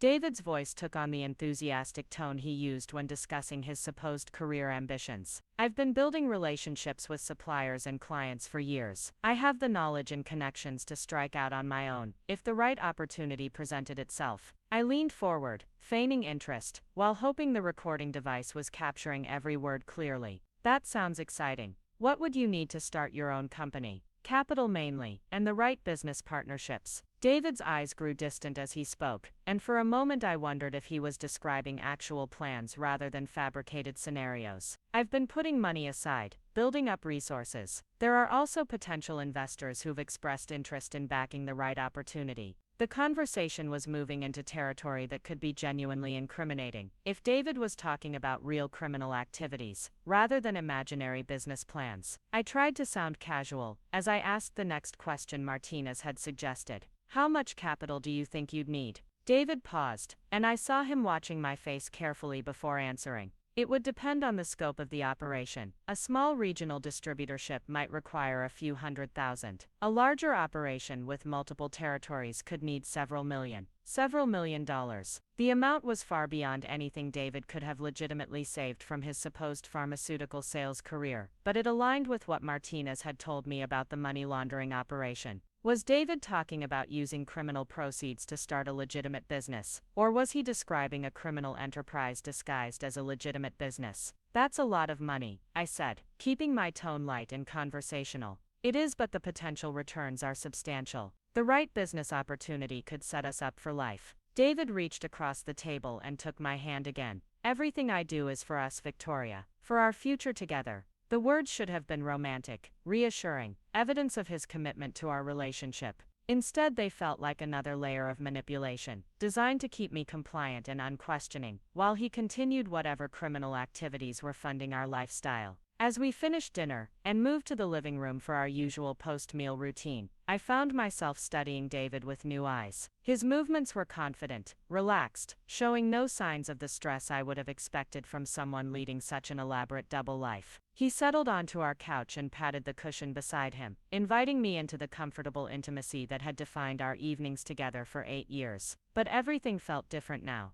The man I'd loved, trusted and built my life around, was revealed as someone entirely other than who he'd claimed to be. As David pulled me close and began telling me about his plans for the weekend, I realized I was sitting next to a stranger who'd been using me for purposes I was only beginning to understand. The recording device continued capturing every word, building evidence that could potentially send this man to federal prison, while destroying the lives of Catherine and her children in Denver. Tomorrow I would travel to Colorado to meet the family David had hidden from me for 8 years, and together we would decide how to handle the wreckage of the elaborate deception that had shaped all our lives. But tonight I had to continue playing the role of the trusting wife, gathering evidence that could finally bring David's criminal activities to an end, while protecting myself from the legal consequences of his use of my identity. The performance felt impossible, but as David's arm tightened around me, and he began discussing his fake plans for our future together, I realized I'd found a strength I'd never known I possessed. The drive from Portland to Denver stretched across 8 hours of high desert and mountain passes, giving me plenty of time to process what had happened in the 12 hours since David's return home. After our dinner conversation, I'd excused myself early, claiming exhaustion from work stress. David had accepted this explanation with apparent concern, even offering to make me chamomile tea and draw a hot bath. His solicitous behavior while I carried evidence of his crimes on a hidden recording device felt surreal. I'd slept fitfully, hyper-aware of David's presence beside me in our bed. Every time he shifted or turned over, I wondered if he was awake, if his criminal instincts were picking up on some subtle change in my behavior. But when morning came, he seemed as relaxed as ever, humming while he showered and making coffee with his usual cheerful efficiency. His goodbye kiss lingered longer than usual, and he'd held my face in his hands as he told me he loved me and looked forward to planning our weekend together. The performance was flawless, betraying no hint that he was anything other than a devoted husband heading off to legitimate work. If I hadn't known about Catherine and the children, about the money laundering and identity theft, I would have felt grateful for such a caring partner. Now, as I crossed into Colorado, I tried to prepare myself for meeting David's other family. What do you say to children who've grown up believing their father is one person while you've known him as someone completely different? How do you explain to a 15-year-old boy and 12-year-old girl that their stable world is about to crumble because their father is a federal criminal? Catherine had texted me the address of a coffee shop near her neighborhood where we'd arranged to meet before going to her house. She wanted to prepare Lucas and Sophia gradually, explaining who I really was before the actual introduction. The complexity of the situation felt overwhelming. We were all victims of David's elaborate deception, but we were also about to become co-conspirators in exposing him. Denver's skyline appeared in the distance as afternoon shadows lengthened across the Colorado plains. The city looked different from what I'd imagined based on David's descriptions of his business trips. He'd painted it as a smaller, more provincial place, somewhere he had to endure for work rather than a vibrant metropolitan area with its own character and appeal. Even his description of the city had been calculated to make his time there seem less attractive, less like somewhere he might want to maintain a permanent life. The coffee shop Catherine had chosen sat in a trendy neighborhood of converted warehouses and boutique stores, the kind of area where families might bring children for weekend outings. I spotted her immediately through the large front windows, the same auburn hair and elegant posture I remembered from our meeting at Powell's, but now she looked more relaxed, more at home in her own environment. "How are you holding up?" Catherine asked as I joined her at a corner table. Her expression showed genuine concern mixed with nervous anticipation. "I'm not sure I know anymore," I admitted. "Everything feels surreal. Did you tell the kids I was coming?" I told them some of the truth. That their father's business partner was actually his other wife, that he'd been lying to both of us, and that we were working together to figure out what to do next. Catherine's hands wrapped around her coffee cup in the same gesture I'd noticed during our first meeting. Lucas took it better than Sophia. He said he'd always suspected something wasn't right about the way their father talked about his work trips. The idea that a 15-year-old had been more perceptive than I'd been for 8 years stung, but I suppose children were often more intuitive about adult deceptions than the adults themselves realized. "What did you tell them about the legal issues?" "Nothing yet. I thought we should meet with Agent Martinez together first and understand exactly what we're dealing with before we try to explain it to them." Catherine pulled out her phone and showed me a text message. "She wants to see both of us tomorrow morning. The recording you made apparently provided some useful information." I thought about David's discussion of business opportunities requiring several $1 million in capital, his casual mention of investors and business partnerships. Had those seemingly hypothetical comments actually been admissions about his criminal activities? "Are you ready to meet them?" Catherine asked gently. "The kids, I mean. They're excited, but I can tell they're also nervous about what all this means for their family." I wasn't ready, couldn't imagine ever being ready for such an unprecedented situation. But Catherine's children deserved to know the truth about their lives, and I deserved to meet the people who'd been connected to me in ways I'd never understood. Catherine's house sat on a quiet street of 1940s bungalows, each with small front yards and mature trees that suggested an established neighborhood where families put down roots. It looked nothing like the temporary corporate housing I'd imagined based on David's stories about his work accommodations. This was clearly a family home, a place where children had grown up, and parents had invested in creating stability. "Lucas, Sophia, come meet Victoria," Catherine called as we entered through the front door. The boy who appeared from what looked like a homework area was unmistakably David's son, with the same dark hair and serious expression I'd seen in photographs. But where David's face had learned to project calculated charm, Lucas's features showed genuine curiosity and intelligence. He was taller than I'd expected, already showing signs of the man he'd become, and his handshake was firm as Catherine introduced us. "So you're the mysterious business partner," he said with a slight smile. "Dad always made it sound like you were really boring." "Lucas," Catherine chided gently, but I found myself laughing despite the surreal circumstances. "It's okay. I probably would have seemed boring compared to what he told you about his actual work." The irony of the statement hit me as I said it. David's actual work was federal criminal activity, which might indeed seem more exciting than event planning and marketing to a 15-year-old. Sophia emerged more shyly from behind her mother, and I could see more of Catherine in her features along with hints of David's bone structure. She had the kind of sweet, thoughtful expression that suggested she felt things deeply and processed emotions carefully. "Mom said you and Dad were married," she said quietly. "But you didn't know about us." The directness of the question caught me off guard, but I realized these children deserved honesty rather than adult euphemisms about their father's deception. That's right. Your dad kept our lives very separate from each other. I didn't know he had another family, and you didn't know he had another wife. Were you sad when you found out about us?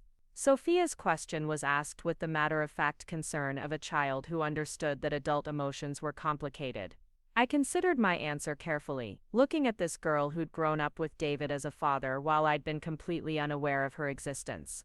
At first I was shocked and confused, but now that I've met you and your mom, I'm glad to know you exist. Finding out about you has helped me understand things about your father that I never knew before. Lucas perched on the arm of their living room sofa, his expression showing the kind of mature consideration I wouldn't have expected from someone his age. Mom said Dad hasn't been telling either of you the truth about his job. That's right. We're still trying to figure out exactly what he does when he's away from both of our families. I always thought his stories about pharmaceutical sales sounded weird, Lucas said matter-of-factly. He never brought home samples or business cards, and when I asked him technical questions about medications, his answers were always really vague. Catherine looked surprised. You never mentioned that to me. I figured maybe he just didn't like talking about work at home. But then when I saw those papers with Victoria's name on them, I started wondering if there was more going on. The conversation was interrupted by Catherine's phone ringing. She glanced at the caller ID and her face went pale. It's David. We all froze, staring at the phone as it continued to ring. David was supposed to be at work in Portland, not calling his Denver family during what should have been his regular schedule with me. Answer it normally, I whispered. Don't let him know I'm here. Catherine accepted the call, putting it on speaker so we could all hear. Hi David, you're calling earlier than usual. Hey sweetheart. I'm going to have to extend this Portland trip by a few days. Some complications with the client situation that I need to handle personally. David's voice sounded as warm and apologetic as it always did when he had to adjust his schedule. I know I'm supposed to fly home tomorrow, but it might be Sunday or Monday before I can get back to Denver. I felt a chill run through me. David had left Portland that morning for what I'd assumed was his regular schedule of meetings and client visits. If he was calling Catherine to extend his trip, where was he actually going? What was he doing that required changing his carefully maintained pattern? Is everything okay? Catherine asked, her voice impressively steady. Just some demanding clients who want more attention than I anticipated. Nothing I can't handle, but it might take a little longer than planned. David's tone carried the easy confidence of someone accustomed to making last-minute schedule changes. Kiss the kids for me and tell them I'll make it up to them when I get home. After Catherine hung up, the four of us sat in uncomfortable silence. Lucas was the first to speak. That's the third time this year he's extended a Portland trip at the last minute. It never used to happen before. Catherine's expression showed growing alarm. Victoria, do you think he knows you've discovered the truth? I replayed our dinner conversation from the previous evening, searching for any sign that David had detected changes in my behavior or suspected I knew about his deception. He'd seemed relaxed, affectionate, completely normal. But then again, David had proven himself capable of maintaining elaborate facades for years. I don't know, he seemed fine when he left this morning, but maybe something happened after that made him suspicious. My secure phone buzzed with a text from Agent Martinez. Need to meet immediately. New developments in the case. Are you in Denver? I showed the message to Catherine, whose face grew even more concerned. What kind of new developments? There's only one way to find out. We arranged for Lucas and Sophia to stay with Catherine's next-door neighbor, a retired teacher who'd been helping with child care for years. The children accepted this arrangement with the kind of resigned adaptability that suggested they were accustomed to adult complications requiring sudden changes in routine. Are we going to see Dad this weekend? Sophia asked, as we prepared to leave. Catherine knelt down to her daughter's eye level, her expression gentle but serious. I don't know, sweetheart. There are some grown-up things we need to figure out first. But whatever happens, you and Lucas are safe and loved, okay? The drive to the FBI field office in downtown Denver gave Catherine and me a chance to compare notes about David's behavior patterns and recent changes in his routine. Catherine mentioned that David had been receiving more phone calls lately, often stepping outside or into another room to take them. His explanations about work complications had become more frequent and elaborate. The cash he provided for household expenses had become more irregular, sometimes generous, and sometimes surprisingly meager. I think his operation, whatever it is, has been falling apart for months. Catherine said as we navigated through downtown traffic. He's been under more stress, even though he tries to hide it. I thought about the FBI's investigation into money laundering activities, about the fraudulent accounts opened in my name that had gone into default 6 months earlier. Agent Martinez said the criminal network they've been tracking has been collapsing. Maybe David is scrambling to cover his tracks or find new sources of income. The Denver FBI field office occupied several floors of a glass tower in the downtown business district. Agent Martinez met us in the lobby, but instead of her usual professional composure, she seemed urgent, almost rushed. "We have a problem," she said without preamble as she guided us to a secure conference room. "David Hayes is not in Portland. Our surveillance team lost track of him about 4 hours after he left your house this morning." The bottom dropped out of my stomach. "Where is he?" "We don't know. He drove to Portland International Airport but didn't board any scheduled flights. Airport security cameras show him leaving the terminal and getting into a rental car, but we lost the trail after that." Martinez spread several photographs across the conference table. "These are surveillance photos from various locations over the past 6 months. We think David has been preparing for the possibility that his operation would be discovered." The photos showed David in different locations: airport terminals, hotel lobbies, parking garages, but in several of them he looked different. Hair dyed a different color, glasses he didn't normally wear, clothing that didn't match his usual style. In one image, he appeared to be meeting with a man I didn't recognize, both of them looking around nervously as they exchanged what looked like documents. "He's been establishing escape routes," I said, the realization hitting me like ice water. "That's why he's been traveling so much lately, isn't it? He wasn't just maintaining his cover story, he was preparing to disappear." Martinez nodded grimly. "The recording you made last night was more valuable than you realized. When David talked about investors and business partnerships requiring several $1,000,000, he was describing real plans. We think he's been working to extract the money from his laundering operation and relocate somewhere without extradition treaties." Catherine stared at the photographs of her husband, her face showing the same shock and confusion I'd experienced when first learning about David's deception. "You're saying he was planning to abandon both of our families?" "We believe so. The pattern suggests he's been preparing for an exit strategy for months, possibly years." Martinez pulled out additional documents. "Bank records show large cash withdrawals from accounts associated with your identities. Properties purchased under false names in countries that don't cooperate with U.S. law enforcement. New identity documents that haven't been used yet but are ready if needed." The scope of David's betrayal kept expanding beyond what I thought was possible. Not only had he been living a double life and committing federal crimes using my identity, but he'd been planning to disappear entirely, leaving both Catherine and me to deal with the legal and financial consequences of his actions. "What happens to my children?" Catherine asked, her voice barely above a whisper. "If David disappears, how do I explain to Lucas and Sophia that their father was a criminal who abandoned them?"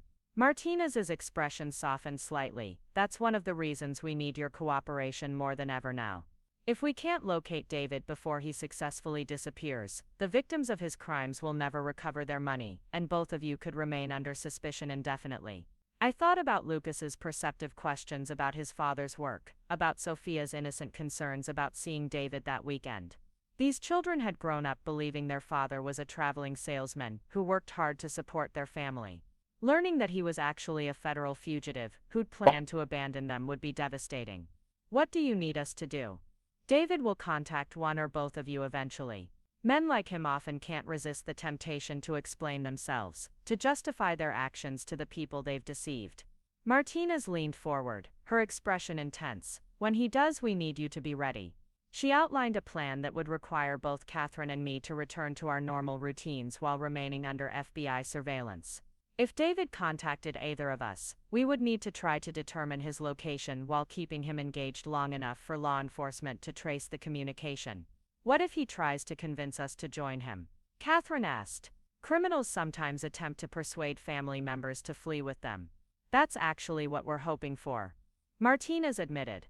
"If David believes he can convince either of you to meet him somewhere, it gives us our best opportunity to locate and arrest him before he disappears permanently." The plan required us to act as if we hadn't discovered David's deception, to play the roles of confused and hurt wives who might be willing to hear his explanations. The performance would be more challenging than the wire recording had been, because David's heightened paranoia would make him more sensitive to any signs that we were not who we appeared to be. As we prepared to leave the FBI office, Martinez handed each of us new secure phones with enhanced tracking capabilities. These will allow us to monitor your locations and communications 24 hours a day.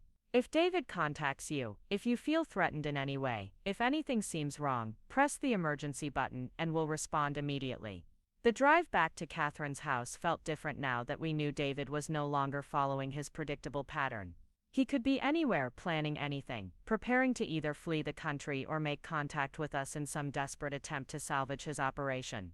Lucas and Sophia were waiting in Catherine's living room when we returned, both of them looking anxious about the adult conversations that had been happening without their knowledge. Catherine sat down between her children, her expression showing the struggle of a mother trying to protect her kids from a truth too large and frightening for them to fully understand. "Your father isn't coming home this weekend," she said gently. "There are some problems with his work that we're still trying to understand." "What kind of problems?" Lucas asked, his mature tone suggesting he suspected the situation was more serious than Catherine was indicating. Catherine looked at me, and I could see her wrestling with how much truth to share. These children deserved to know what was happening to their family, but they also deserved protection from the full horror of their father's betrayal. "We've learned that your father hasn't been honest with us about his job," I said carefully.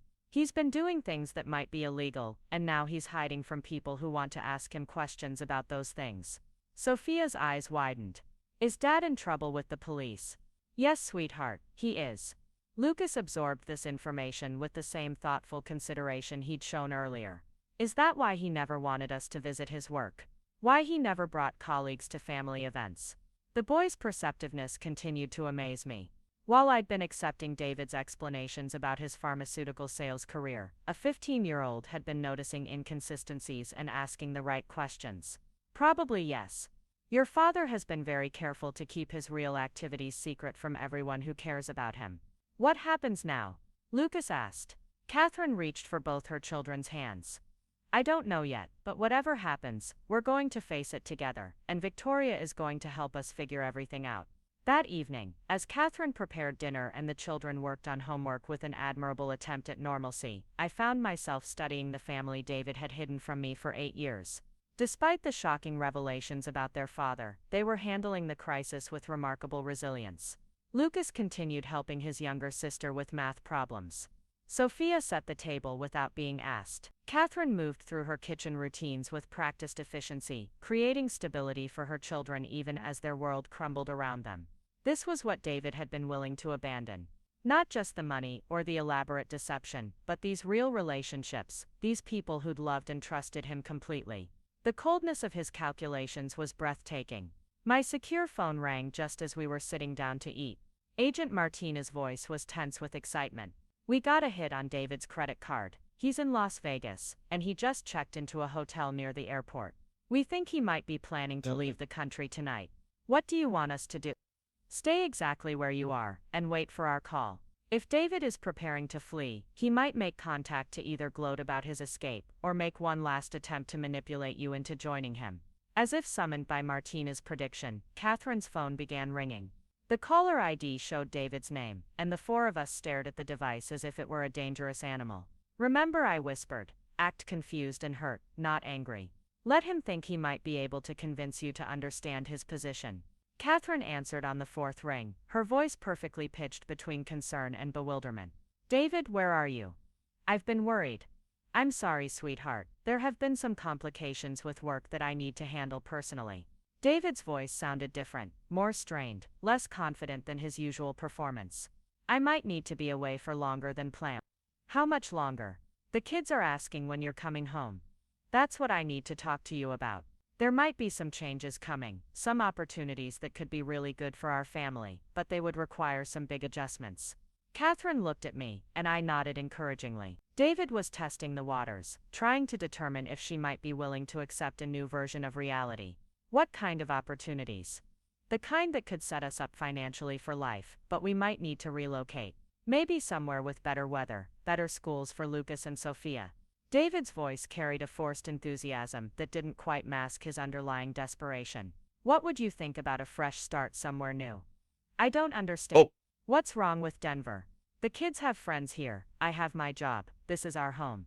Sometimes circumstances change, Catherine. Sometimes staying in one place becomes complicated. The coded language was clearly David's attempt to prepare his family for the possibility that he might need to flee the country. He was testing whether Catherine would be willing to uproot their entire lives based on vague promises about financial opportunities. David, you're scaring me. What kind of complications? What aren't you telling me? There was a long pause before David answered, and when he spoke, his voice had dropped to almost a whisper. There are some people who have been asking questions about my work, people who don't understand the legitimate business relationships I've been building. What kind of people? Government people. They think they've found irregularities in some financial transactions, but it's all a misunderstanding. Still, it might be better if we weren't around while they sort everything out. Catherine's performance was flawless, her voice showing exactly the right mixture of confusion and growing alarm. David, are you saying you're in trouble with the government? I'm saying there are some jealous competitors who have been spreading lies about my success, and now bureaucrats are asking questions that could take months to resolve satisfactorily. We could stay here and fight it, or we could take a vacation somewhere tropical while I let my lawyers handle everything.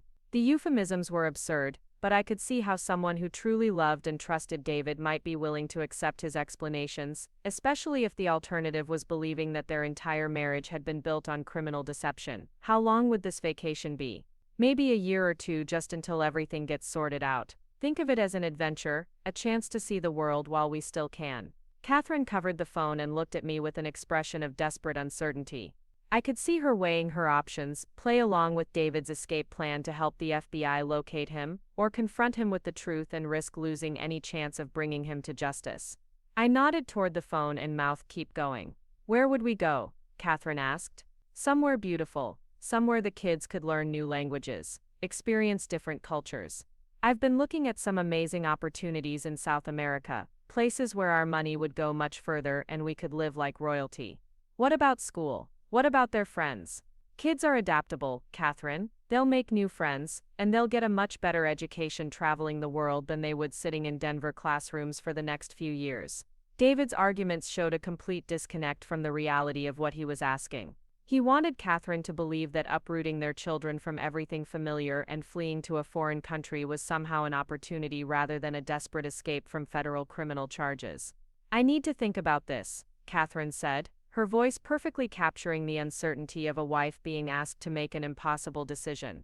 "When do you need an answer?" "Soon. Maybe tonight. The lawyers say the window for resolving this quietly is closing, and if we wait too long, our options become more limited." The urgency in David's voice suggested he was under significant pressure, possibly because he knew law enforcement was closing in on his location. The FBI's surveillance in Las Vegas had likely been detected, or perhaps David had other reasons to believe his time was running out. "Can I talk to the kids about it?" "Of course. But Catherine, this conversation needs to stay between us for now. There are people monitoring communications, people who would use anything we say against us later. We can't trust anyone outside our immediate family."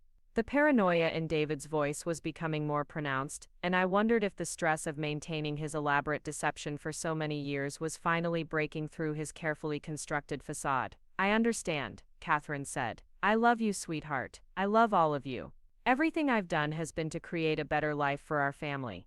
David's voice carried what sounded like genuine emotion, which made his manipulation even more chilling. "I'll call you back in 2 hours, and we can talk about the details of our new adventure." After Catherine hung up, we sat in stunned silence around her dinner table. The food had grown cold during the conversation, but none of us had any appetite anyway. "He really believes he can convince you to run away with him," I said finally. "For a minute there, he almost had me convinced that it might be a legitimate opportunity," Catherine admitted. "If I hadn't known about you, about the identity theft and money laundering, I might have been tempted to believe his story about jealous competitors and government misunderstandings." Lucas, who had been listening to every word of his parents' conversation, spoke up with the kind of clarity that only comes from someone too young to understand why adults complicate simple truths. "He's lying about everything, isn't he? There is no new job opportunity. He's running away because he committed crimes." "Yes," Catherine said simply. "That's exactly what's happening." Sophia had tears in her eyes, but her voice was steady when she asked, "Are we going to help the police catch him?" The question hung in the air as we all contemplated the implications. David was these children's father, the man who'd raised them and claimed to love them, even as he'd planned to abandon them to save himself from federal prosecution. Helping to bring him to justice was the right thing to do, but it would also mean ensuring that Lucas and Sophia's father went to prison, possibly for decades. Catherine looked at her children, her expression showing the agony of a mother forced to choose between protecting her kids from trauma and protecting them from the consequences of their father's crimes. "What do you think we should do?" she asked them. Lucas answered without hesitation. "We should help them catch him. If he really was planning to leave us behind, then he's not the father I thought he was anyway." Sophia nodded agreement, wiping her eyes with the back of her hand. "The police lady said other people got hurt because of what Dad did. We should help them stop him from hurting more people."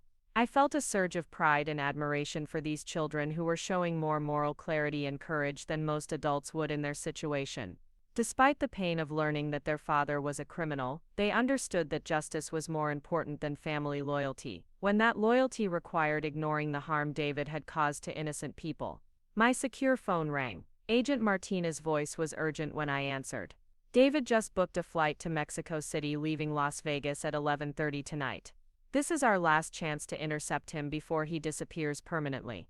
Is Catherine willing to make the call that could help us locate him?" I looked at Catherine and her children, this family that had become my unexpected allies and seeking justice against the man who'd betrayed all of us. "Yes, we're all willing to do whatever it takes." The plan Martinez outlined was risky but straightforward. Catherine would call David back and tell him she was willing to consider his escape plan, but that she needed to meet with him in person to discuss the details before making such a huge decision. The goal was to convince him to delay his flight long enough for FBI agents to locate and arrest him. "He's paranoid right now, so he might not agree to a meeting," Martinez warned. "But if he truly believes he can convince Catherine to flee with him, his ego might override his caution." Catherine placed the call exactly 2 hours after David had promised to contact her. He answered on the first ring, suggesting he'd been waiting anxiously for her decision. "I've been thinking about what you said," Catherine began, her voice perfectly calibrated to suggest reluctant interest. "The kids are scared about leaving their friends, but I think I could convince them if I understood the situation better." "What do you need to know?" "I need to understand exactly what kind of trouble you're in, and how this move would solve it.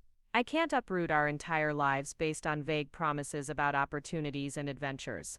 David was quiet for a long moment, and I could almost hear him calculating the risks of providing more concrete information against his need to convince Catherine to join his escape plan. "There are some business transactions that government auditors have misinterpreted," he said finally. "Money that moved through accounts they think I controlled, but was actually just part of legitimate business operations I was facilitating for clients." "What kind of business operations?" "Investment opportunities, mostly. Helping people move money between different markets to take advantage of currency fluctuations and regulatory differences." David's explanation was carefully worded to sound plausible, while remaining vague enough to avoid admitting to specific crimes. "The problem is that some of the people I was helping have their own legal issues now, and the government thinks I was involved in activities I was just facilitating." Catherine pressed for more details with exactly the right level of wifely concern and confusion. "How much money are we talking about?" "Several $1 million that moved through various accounts over the past few years. Money that belonged to other people, but because some of the transactions were structured in ways that looked suspicious to investigators, they think I was the primary beneficiary." David was essentially confessing to money laundering while trying to make it sound like a misunderstanding about legitimate business activities. His need to justify his actions to Catherine was providing the FBI with recorded admissions that would be invaluable in prosecuting him. "David, I need to see you in person before I can make a decision this big. The kids need to see you too, to understand why we're leaving everything behind." "That's not possible right now, sweetheart. It's not safe for me to return to Denver, and traveling together would be risky until we reach our final destination. Then come to me. I could drive halfway, meet you somewhere safe where we could talk face to face." The suggestion was carefully calculated. Catherine was offering David something he desperately wanted, a chance to convince his family to join him, while providing the FBI with an opportunity to intercept him before he left the country. "Where would you want to meet?" "Somewhere between Denver and Las Vegas. Maybe Grand Junction or Moab. Somewhere we could have privacy to discuss everything without worrying about being overheard." David was silent for nearly a minute, and I could imagine him weighing the risks and benefits of Catherine's proposal. Meeting with his family would expose him to potential capture, but it might also be his last chance to convince them to join his escape. "There's a small airport in Grand Junction," he said finally. "Private aviation services, very discreet. I could meet you there tomorrow morning, and we could talk in private before making any final decisions." Catherine looked at me with a mixture of triumph and terror. David had taken the bait, agreeing to a meeting that would give the FBI their best opportunity to arrest him before he fled the country. "What time?" "Early, maybe 7 in the morning, before there's much traffic at the airport. Can you be there?" "Yes." "Should I bring the kids?" "Not yet. Let's talk first, just the two of us, and then we can decide how to handle things with Lucas and Sophia." The conversation ended with David providing specific details about the location and his plans for their meeting. As soon as Catherine hung up, I called Agent Martinez with the information. "Grand Junction Airport, 7 a.m. tomorrow. Private Aviation Terminal Building. We'll be ready. Victoria, I want you to stay in Denver with the children while Catherine makes the drive to Grand Junction. If something goes wrong, if David suspects a trap, the kids shouldn't be anywhere near the situation." That night, as Catherine prepared for what could be her final conversation with the man she'd been married to for 14 years, I helped Lucas and Sophia process what was about to happen to their family. We talked about the difference between the father they'd loved and the criminal he'd turned out to be, about how people could be genuinely caring in some parts of their lives while being deceptive and harmful in others. "Will we ever see him again?" Sophia asked as I tucked her into bed. "I don't know, sweetheart. That will depend on what happens tomorrow, and what choices your dad makes about accepting responsibility for the things he's done wrong." "Are you going to stay with us?" Lucas asked from the doorway of his sister's room. The question caught me off guard. In all the chaos of discovering David's deception and working to bring him to justice, I hadn't considered what would happen afterward. Catherine and her children would need to rebuild their lives without David's financial support, possibly dealing with legal complications from his criminal activities. They were innocent victims of his deception, but they would suffer consequences for his choices. "If you want me to, I'll stay as long as you need me," I said, realizing as I spoke the words that I meant them completely. These children had lost the father they'd thought they knew, but in the process they'd gained something unexpected, a connection to someone else who understood exactly what it felt like to have your entire world revealed as an elaborate lie. We were all victims of David Hayes, but we'd also become something more powerful together than we'd been apart. The next morning, Catherine left for Grand Junction at 5 a.m., wearing a wire and carrying tracking devices that would allow the FBI to monitor her location and safety throughout the meeting. Lucas, Sophia, and I stayed behind in Denver, watching news reports and waiting for updates about whether the plan had worked. At 8:15 a.m., my secure phone rang with the news we'd been hoping for. Agent Martinez's voice carried relief and satisfaction as she delivered the update. "We got him. David Hayes is in federal custody, and the charges include money laundering, identity theft, wire fraud, and conspiracy to commit financial crimes. He waived his right to fight extradition and will be transferred to Portland for prosecution." I looked at Lucas and Sophia, these remarkable children who'd helped bring their own father to justice, because they understood that doing the right thing was more important than protecting someone who'd betrayed their trust. "It's over," I told them. "Your dad has been arrested, and he can't hurt anyone else now." The legal proceedings that followed would take months to resolve completely. David eventually pled guilty to multiple federal charges in exchange for a reduced sentence of 12 years in federal prison. The money he'd stolen was largely unrecoverable, scattered across accounts in multiple countries and hidden through transactions too complex to unravel completely. Catherine and I worked together to untangle the financial mess David had created, clearing my name from the fraudulent accounts and establishing legal protections for Catherine and the children from any remaining legal liability. The process of rebuilding our lives took nearly 2 years. I sold the house in Beaverton and relocated to Denver permanently, using the proceeds to help Catherine maintain stability for Lucas and Sophia while the legal proceedings continued. My marketing expertise proved valuable in helping Catherine start her own consulting business, and together we created a life neither of us had imagined when we first met at Powell's Books. Lucas graduated high school with honors and earned a full scholarship to study criminal justice at the University of Colorado.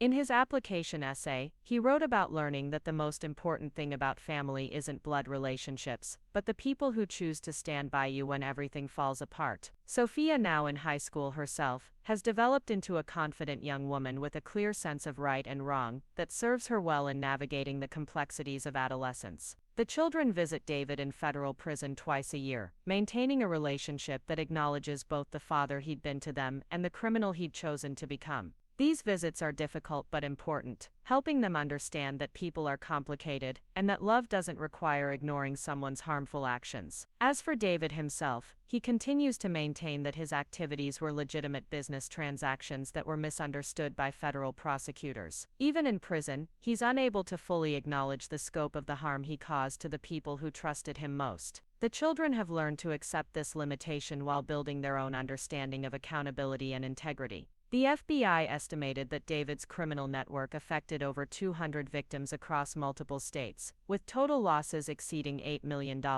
Many of these victims never fully recovered their stolen money, but the prosecution of David and his associates helped prevent additional crimes and provided some measure of justice for those who'd been harmed. Catherine and I have become more than friends or co-parents to David's children. We've become family in the truest sense of the word, bound together by shared trauma that became shared strength. We've learned that sometimes the most authentic relationships are forged not through traditional circumstances, but through the courage to face difficult truths together. On the third anniversary of that first meeting at Powell's Books, Catherine and I took Lucas and Sophia back to Portland for a weekend trip. We visited the bookstore, where we'd first attempted to make sense of David's deception, and we talked about how much our lives had changed since that overwhelming morning, when everything we thought we knew about our relationships had been revealed as elaborate fiction. "Do you ever regret finding out the truth?" Sophia asked as we walked through the same cafe where Catherine and I had struggled to understand how we'd both been deceived by the same man. I considered the question seriously, thinking about the comfortable ignorance I'd lived in for 8 years, the simple happiness of believing I was married to a traveling pharmaceutical salesman who loved me enough to build a life together.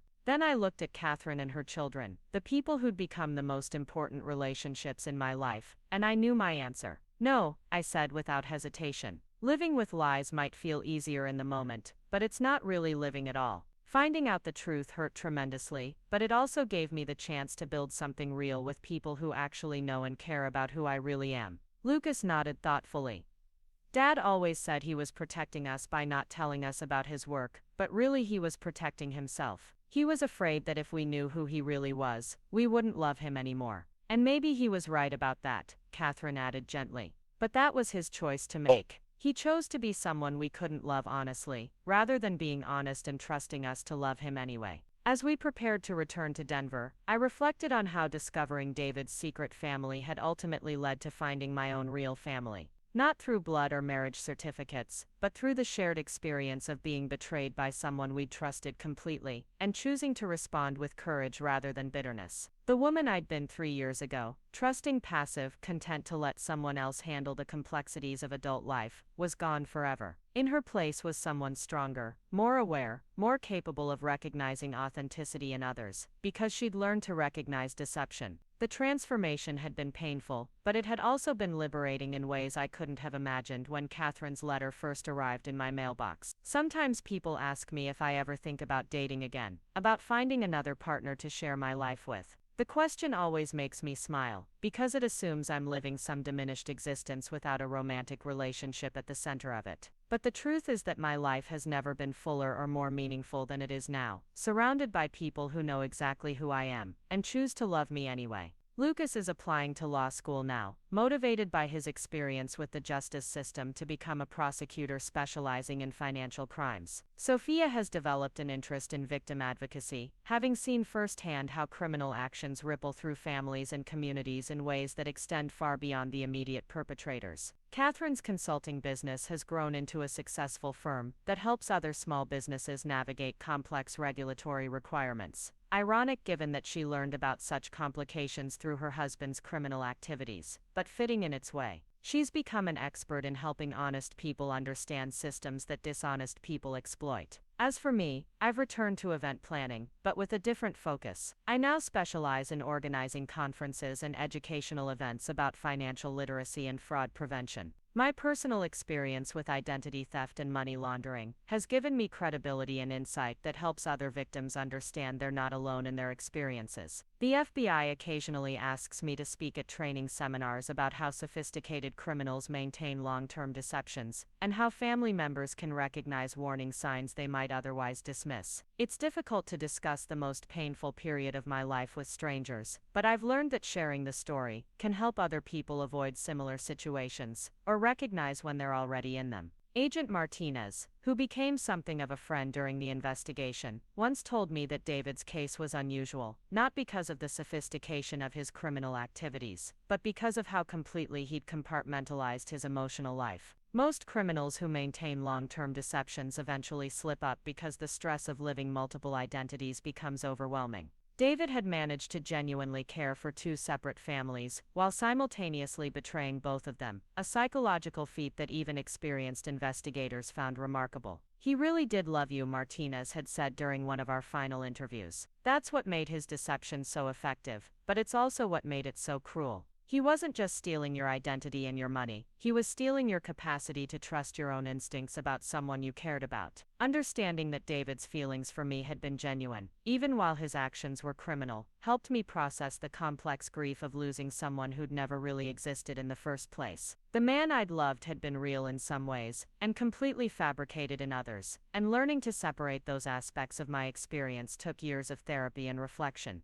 But it also taught me something valuable about the nature of love itself. Real love requires honesty, not just affection. It requires knowing someone completely and choosing them anyway, not loving an edited version of them that excludes their flaws and failures. David had never given me the chance to love him authentically because he'd never been authentic with me. Catherine and I have built something different with each other and with Lucas and Sophia, relationships based on complete honesty about who we are, what we've experienced, and what we're capable of. It's messier than the polished performance David had maintained for so many years, but it's also more resilient because it's based on truth rather than careful presentation. The house we share in Denver is filled with the comfortable chaos of a real family. Teenagers' backpacks scattered by the front door, Catherine's work papers spread across the dining room table, my event planning materials covering the kitchen counter. It's not the pristine showcase David had maintained in Beaverton, but it's a home where people can be themselves without fear of judgment or abandonment. Sometimes when I'm helping Sophia with homework or listening to Lucas practice his presentation for mock trial, I think about the parallel universe, where David's deception had never been discovered. In that world, I might still be living alone in Beaverton, wondering why my husband seemed distant when he returned from his business trips, never knowing that I was sharing him with another family, or that my identity was being used to commit federal crimes. That version of my life would have been easier in many ways, free from the trauma and legal complications that followed David's arrest. But it also would have been a life built on lies, a relationship that could never deepen or grow, because it was founded on fundamental deception. The life I have now is harder, more complicated, sometimes more painful, but it's real in ways that my marriage to David never was, and that reality makes all the difference. 3 years after David's arrest, the four of us, Catherine, Lucas, Sophia, and I, have created something that sociologists probably don't have a name for. We're not a traditional family, not a support group, not exactly roommates or business partners. We're something new, something that emerged from the wreckage of David's deception and became stronger than any of us had been individually. We've learned that family isn't just about blood or marriage certificates or shared last names. It's about people who choose to stay with you when everything falls apart, who help you rebuild when your world crumbles, who love you enough to tell you difficult truths and stand by you as you face them. David Hayes stole 8 years of my life and used my identity to commit crimes that could have destroyed my future. But in doing so, he also led me to the people who would become my real family, the relationships that would define the rest of my life, in ways far more meaningful than the fraudulent marriage I'd thought was the center of my world. The letter from Catherine Romano, that had arrived on that Tuesday morning, while David was in Denver, had seemed like the end of everything I'd built and believed in. Instead, it turned out to be the beginning of the most authentic and fulfilling relationships I'd ever known. Sometimes the most devastating discoveries lead to the most important Sometimes losing what you thought you wanted is the only way to find what you actually need. And sometimes the people who seem like strangers turn out to be the family you never knew you were looking for. Up next, you've got 2 more standout stories right on your screen. If this one hit the mark, you won't want to pass these up. Just click and check them out.